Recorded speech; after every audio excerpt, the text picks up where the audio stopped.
Friends, it's Jeff. It's Around the Circle. We are discussing science and philosophy when it comes to the Enneagram again with Dr. Sam E. Greenberg. Welcome, Sam. Thanks for having me back. I don't think it's a mistake to broadly characterize my approach to Enneagram as more right brain, artistic, introspective, and to broadly characterize yours as more left brain, empirical, data driven. Does that feel fair? Yeah, I mean, again, there's going to be a little bit of a distinction for me between personal and researcher. Mm-hmm. I'd say personally, I am quite introspective, but yes, professionally, very left-brained, logical, data-driven, and I am, as a human, very left-brained, even when I try not to be. Well, with that in mind, central to Enneagram discussion is typing people. What does it mean to type people in the sciences? Like, if you were when you come to type, what are you referring to scientifically? I mean, at the simplest, it's the ability to sort into like an easy to, well, it doesn't have to be easy to understand, but into a construct, like a clean construct, meaning it doesn't overlap with another construct to the point that multiple people can do it. It basically categories. I mean, it's not discrete categories is all I can say for what type would be scientifically. Seems like there's all sorts of categories all over you'll have to remind me, the DSM. Yeah. You say this person fits into this broader construct, this broader pattern. Yeah. I mean, that's typing a person, and is it not? I'd say so. The tendency to not want to be typed, I assume that there's pushback of a non empirical sort that's much more about, look, I don't want to be pigeonholed in these spaces. But that's in large measure what psychology does, yeah? I'd say traditional psychology does it, yeah. Is there movement then? There's different types of psychology. So if you look at depth psychology or integral psychology or transpersonal psychology, those are all inclusive of the subconscious, often dream states in depth psychology, meditative states, psychedelic states. So much less about just categorizing people based on their behavior and thought patterns, and the acknowledgement that a person is, despite what you believe, sort of a soul. Like there's some aspect of us that's not just our thoughts or our feelings or our body. I'm very interested in that, because it seems to me getting into Enneagram, and this may be part of the problem, is it is so subjective, introspective in nature at one level, because we talked about this quite a bit. It's a lot of it is self-reporting. Yeah, and when, the studies on typing others show that people aren't good at it. There's only a few studies on that, but basically people are bad at typing. Even trained experts are pretty bad at typing, and a lot of people do typing, including myself. I like to think I'm good at it, but just typing others is difficult, and typing yourself is difficult. Creates all sorts of issues for saying definitive things when the input is slippery at that level. Yeah. Yeah. So let me ask you this question. In philosophy, what makes something worthwhile? Like, if you say the Enneagram is useful from a philosophical standpoint, is that enough that like you think it's useful? How do you assign value in a philosophical realm? The term useful itself is invoking value. And I think it would be agreed on something like values emerge from human beings. We create values. What is valuable? This piece of cardboard with a picture of Honus Wagner from 1909 is worth $10 million. What? But it's it's just a piece of cardboard. So there's the most expensive baseball card Oh, is a tobacco card from the early 1900s. People are willing to pay $10 million for that. I have a bunch of pieces of cardboard in my pantry that have like Tony the Tiger on them and Kellogg's and the rest. And I could snip them up and say, "Do you want this for $10 million?" No, it's not from the right period of time, and it doesn't have the right picture on it. But it's just a piece of cardboard. Both these are pieces of cardboard. What makes one more valuable? What makes one more valuable is that we bring a sense of value to the world around us. And this is just human beings are value creating creatures. And so usefulness is going to be in that space. There's probably going to be a lot of biology there. There's probably going to be like, what are the human needs? We could talk about Maslow for a little bit. It's what counts as useful comes into play at that level. I'm getting off topic. So is the Enneagram useful? I think you're right on topic, actually. Does it improve your sex life? Well, it seems to, yes. There it is. At least, at least it decreases the amount of suffering people have in their sexual and intimate lives, as far as we know. I think it becomes at that level, like, does somebody see that it gets them where they want to be, have the experiences they want to have? We can bring in a big topic in philosophy is happiness. And in my view, everything we do aims at happiness.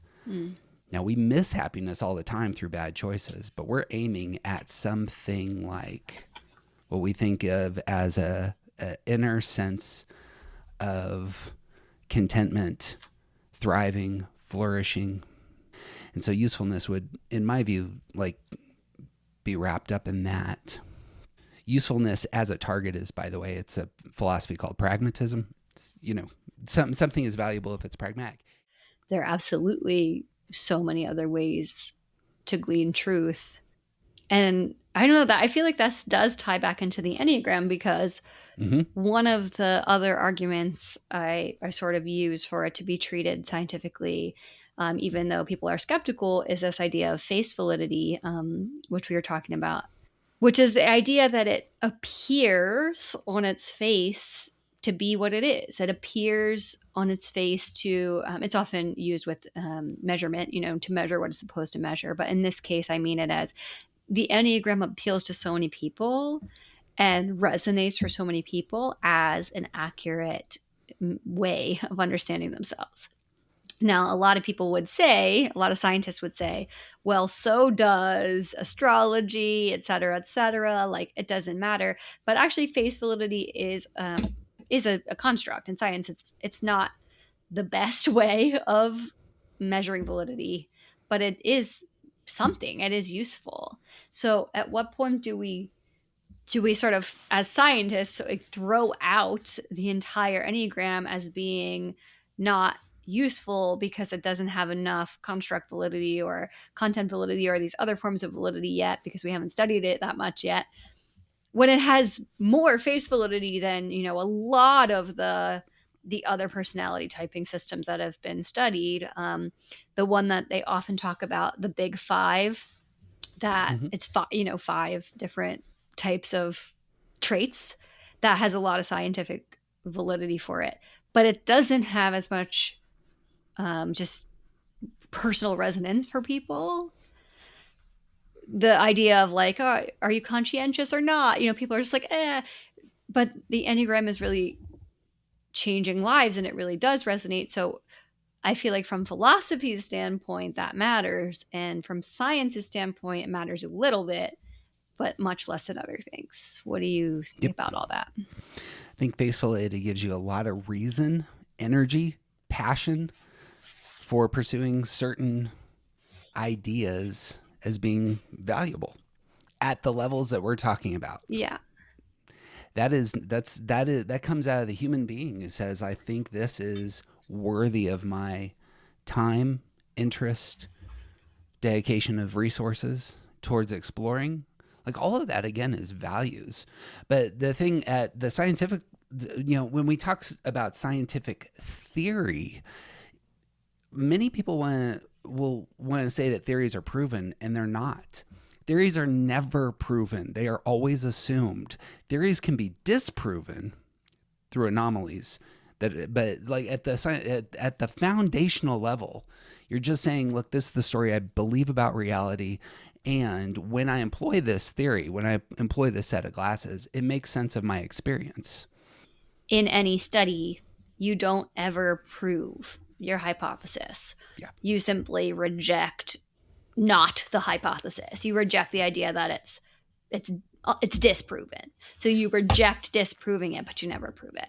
And that's true in every scientific study that's ever been done on anything. So that's again when we have the kind of blind worship of science, the belief science. It's like science is an ever evolving animal, is basically alive with, constantly moving and changing, and you can believe in the scientific consensus of the moment, but that's all you're believing in. Yep. Which, bringing this back to Enneagram, this is routinely what I say to people who I debate with on this front is like, the Enneagram's been disproven? Where? Like, what are you pointing at? I've seen nothing that would go down that path, with the exception of what seems to be confusion around typing, and that typing can be very, very tricky. And like, I would just want to jump on board and say, yeah, you were exactly right.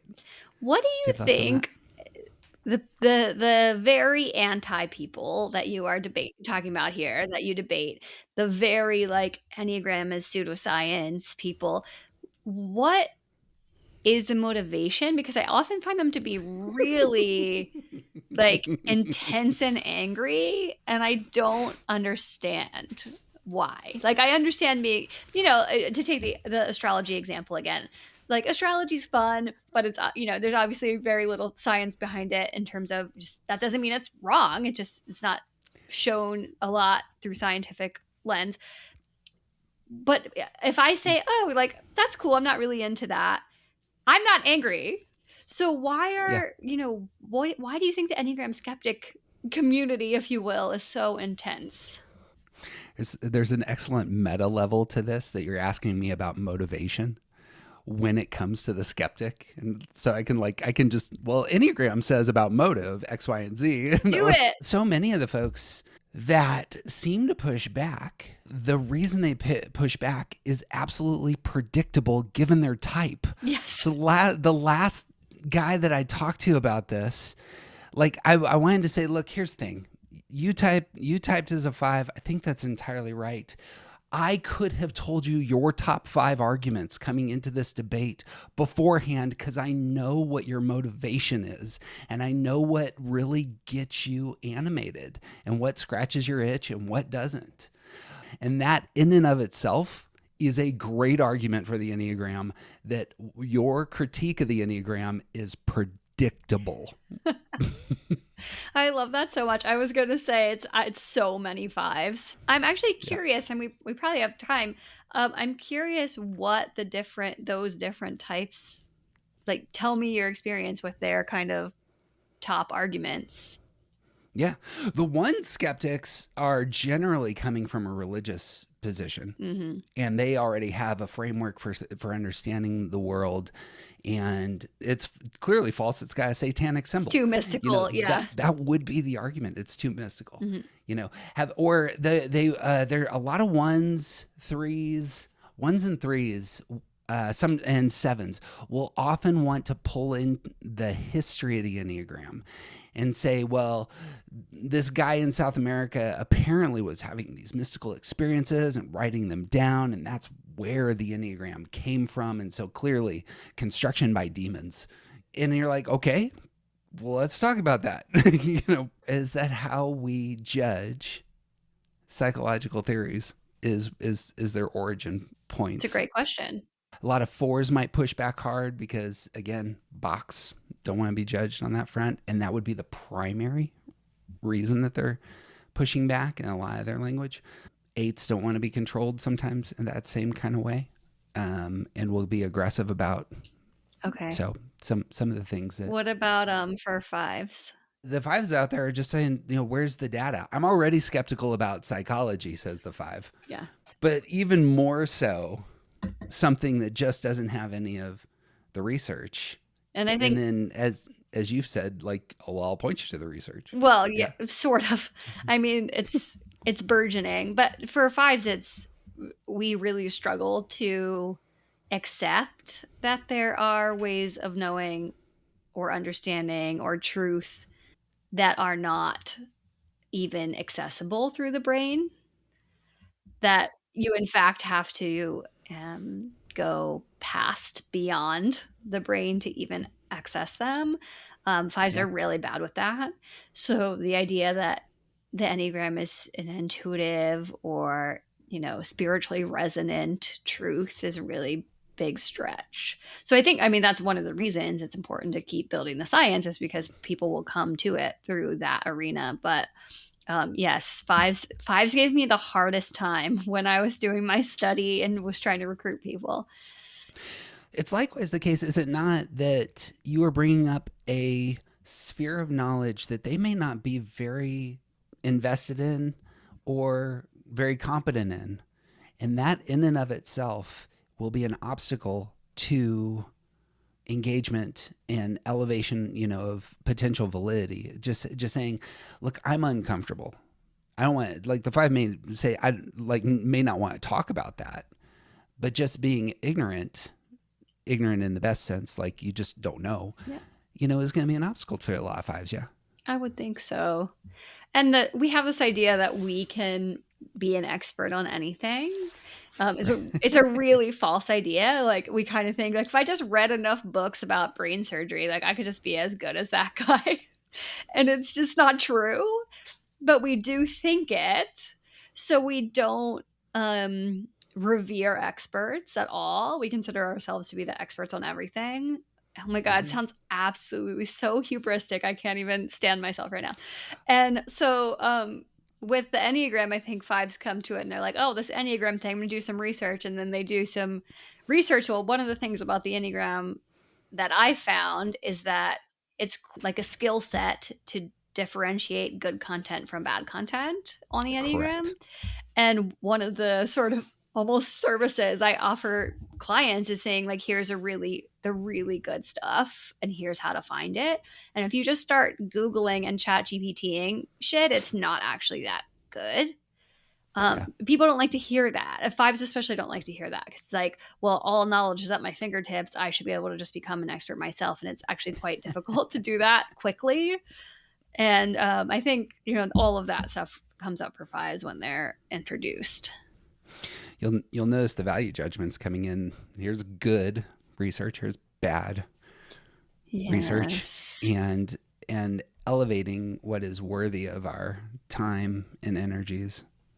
What That's a is philosophical worthy of question. our time and energies? That was another thing that came up in our last conversation, is what constitutes evidence. You said what constitutes evidence is a philosophical question, not a scientific question. I think that's so interesting. Yeah. If you're making a pitch for Enneagram itself, I think quite valuable, the sort of stuff that you would want to say just experientially. I've worked with 1,000 couples. This is the fruit of using this as a tool in their relationships. That seems to me to constitute strong, at least something that is of value in terms of, I mean, you talked, that's face validity, is it not? Or is that something more? It's a type of data, but it's the kind of data that people, well, you would call it like case studies. It's the Mm-hmm. kind of data that a lot of books are written about, but that's, depending on your methodology, might not stand up very well. Right. It just depends. So that would be kind of like anecdotal data from a single practitioner wouldn't be enough in a scientific sense. But I mean, you got a large number of people that you've worked with. Sort of. Yeah. I mean, me personally, in terms of coaching, I have Yeah. many, many more people who participated in the study that I conducted, which was scientifically sound methodology, Oh, I as see much what you as mean. you can be for Enneagram work. That I think, someone from the scientific community looking at my research would find that more compelling than talking to me as a coach saying that I've personally seen transformation.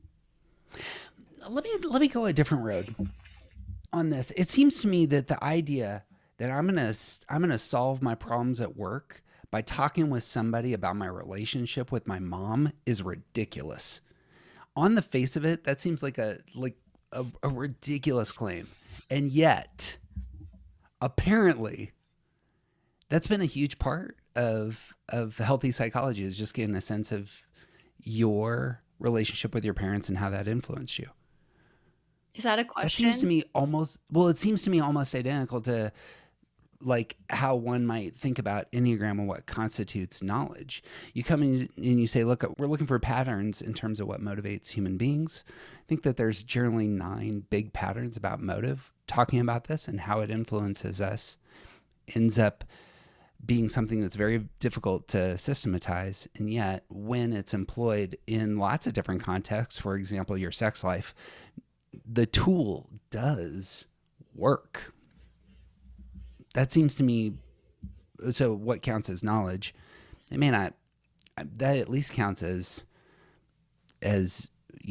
something approaching practical wisdom, or something that would you could say this isn't useless.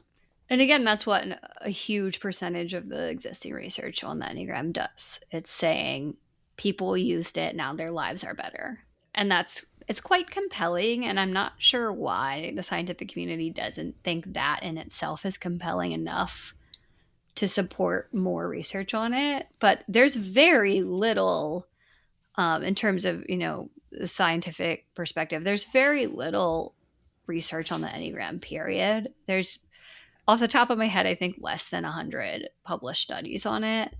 Or Mm-hmm. if it's more, maybe now, but it's somewhere in that ballpark. It's not a lot. So maybe the scientific community looks at that and just doesn't, it's just not enough.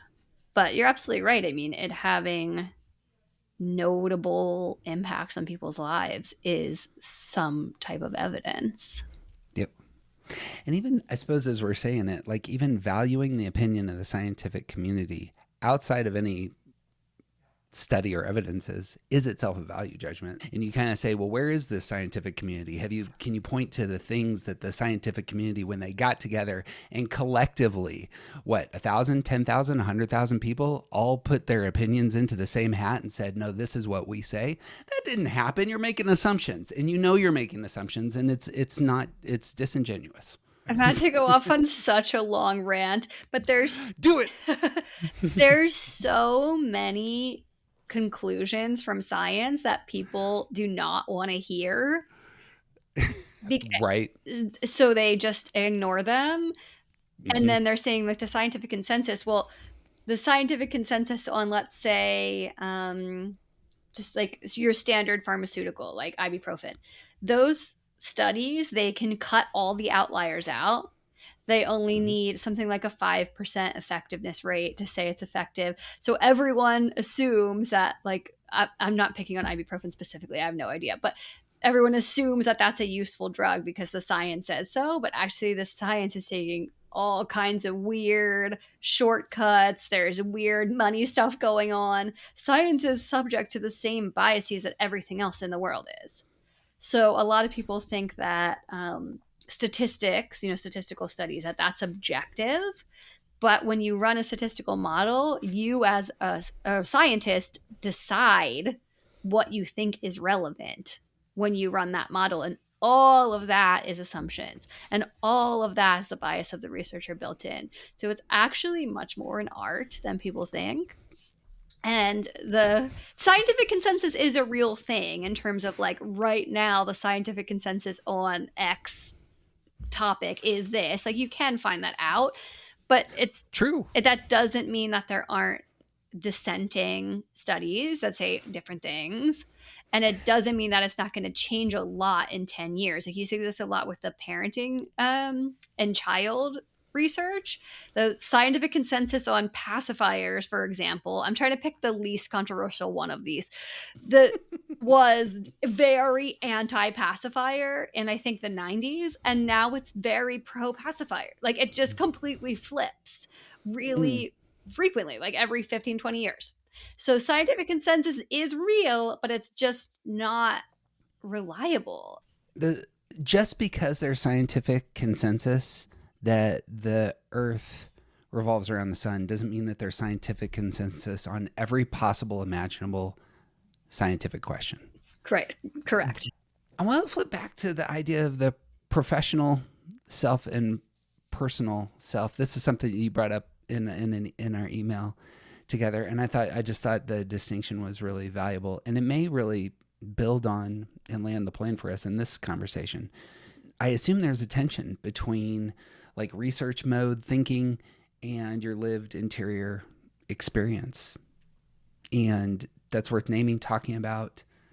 And I don't know, when you see that distinction, what comes to your mind?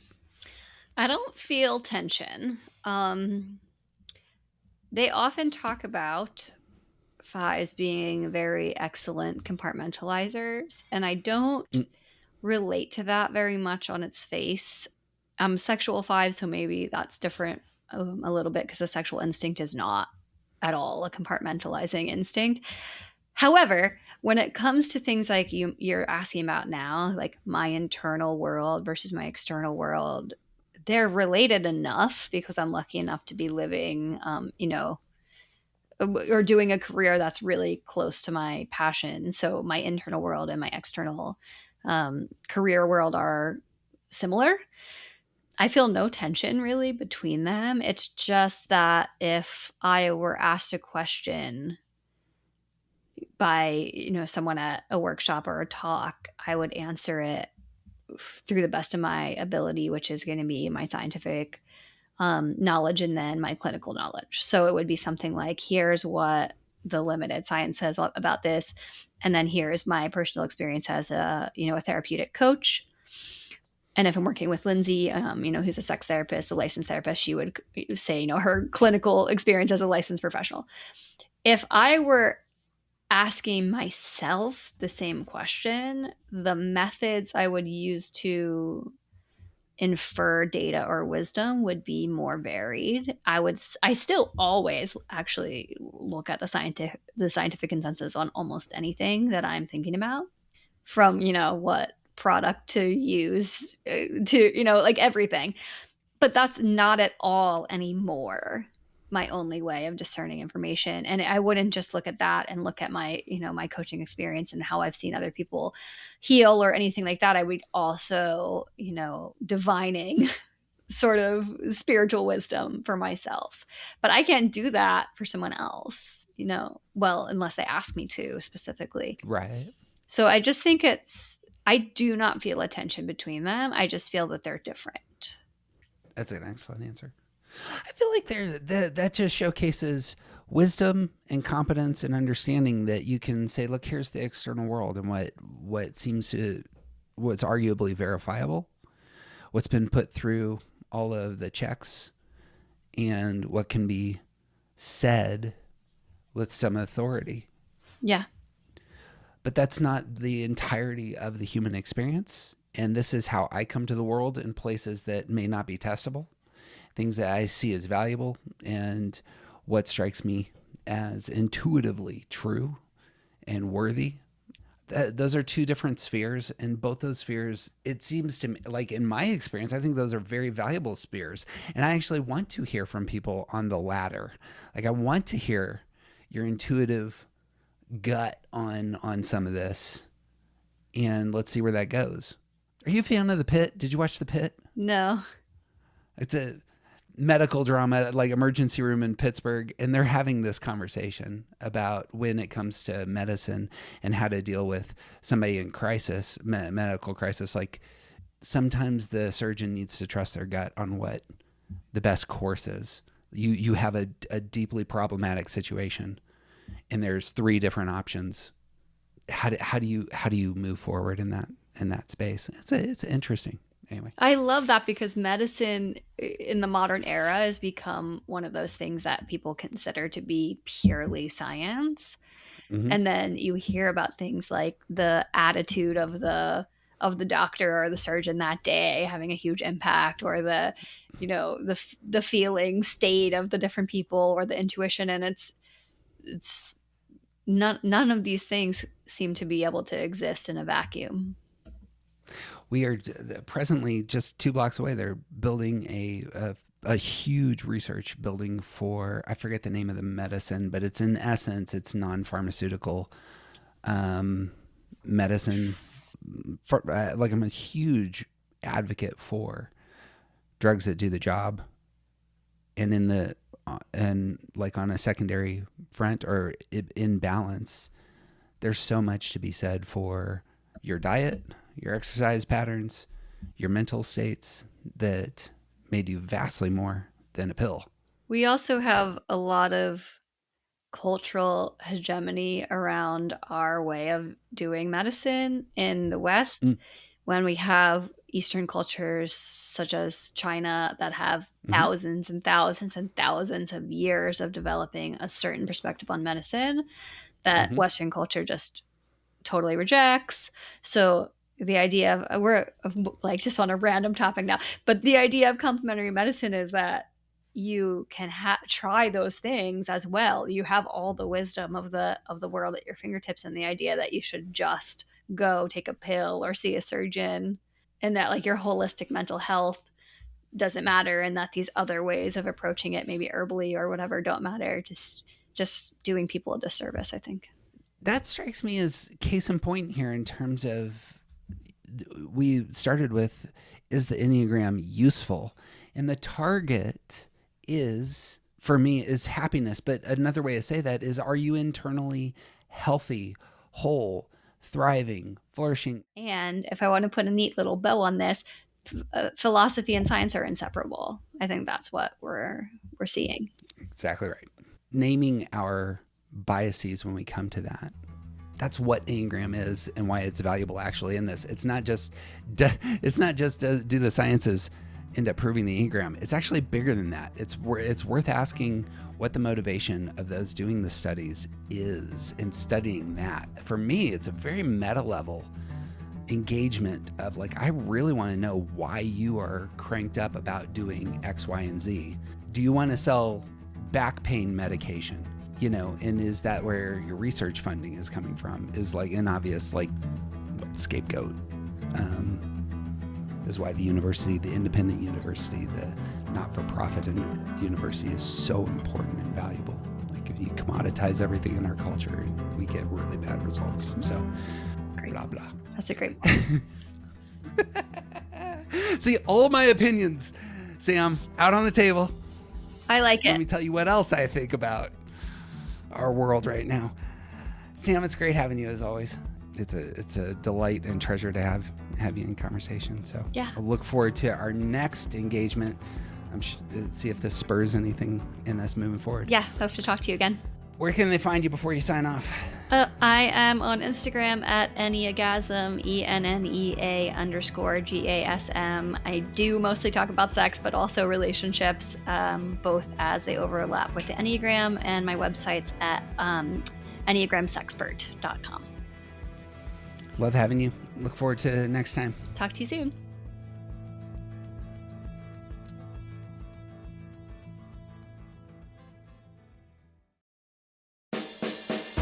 Hey friends, it's Jeff. We're getting to interview some of the most intriguing people in the Enneagram world. There are already 20 plus interviews up at aroundthecircle.org, and we're continuing to add more.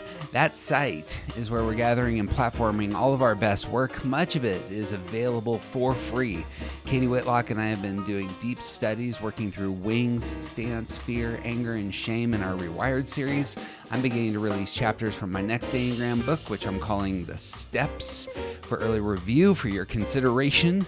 And we have monthly online workshops in which 30 or so folks gather to talk about their type. There's audiobooks, there's videos, there's lots of fun stuff, lots to like. Go to aroundthecircle.org, and may all good things be yours.